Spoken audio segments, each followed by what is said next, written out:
Photo illustration by Natalie Matthews Ramo, Slate.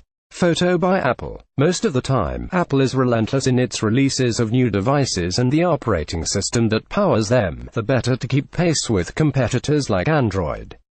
But in 2018, it looks like the company may be slowing its pace of progress, at least on the iOS front.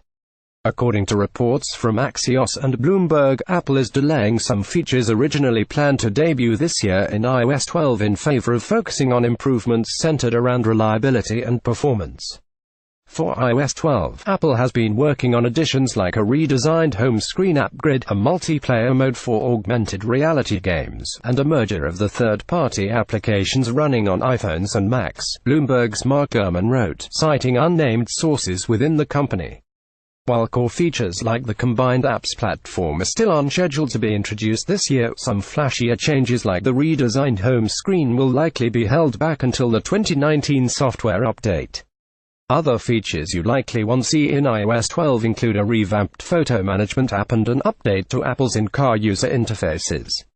Even if you were counting on that souped-up photo app, there's really only one reasonable response to this good. At this point, there are fewer and fewer major features that our phones are lacking.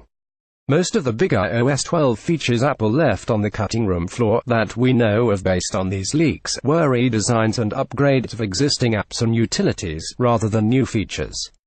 Apple's mobile operating system has finally reached something close to its full form. What Apple needs to spend time and resources on are improving its core functionality, making it smoother, more stable, and more secure. Nothing makes that need more clear than the events that have transpired over the past 2 months. In December, we learned that Apple was intentionally limiting the performance of older iPhone models in an attempt to preserve battery life. Then in the new year, Spectre and Meltdown, two serious vulnerabilities affecting nearly every mobile and desktop chip on the planet, came to light. These two issues underscored one thing: we've been moving too fast. Both on the software front and on the hardware front, our demands on processors, and our expectations of what those processors can accomplish, have been too great.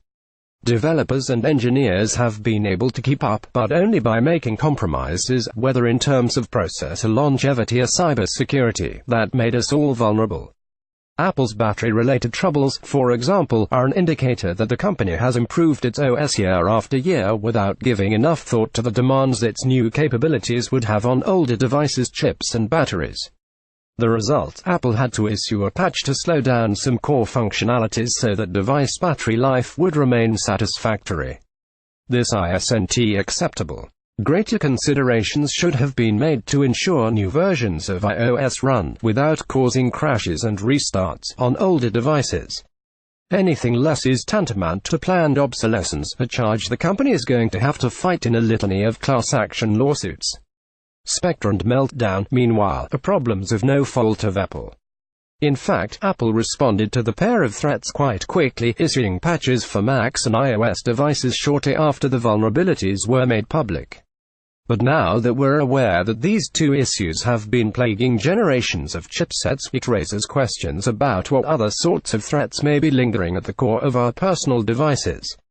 In slowing its march towards a bigger and better OS, perhaps Apple's iOS developers and quality assurance engineers will have time re-examine old and new code for holes that could cause problems in the future. If Apple took 1 year and focused solely on improving, patching, and tweaking existing iOS functions, it would be great for iPhone owners. But Apple has to come out with some new features, or risk losing visibility in the annual hype cycle and failing Wall Street investors. So of course there will be feature updates in iOS 12. Axios says you can expect upgrades to such areas as Apple's augmented reality efforts, iOS parental controls, and its health-related initiatives.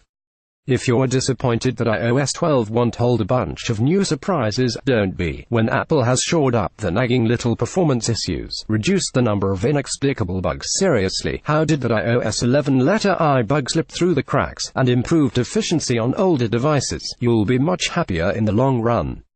You depend on Slate for sharp, distinctive coverage of the latest developments in politics and culture. Now we need to ask for your support. Our work is more urgent than ever and is reaching more readers, but online advertising revenues don't fully cover our costs, and we don't have print subscribers to help keep us afloat. So we need your help. If you think Slate's work matters, become a Slate Plus member.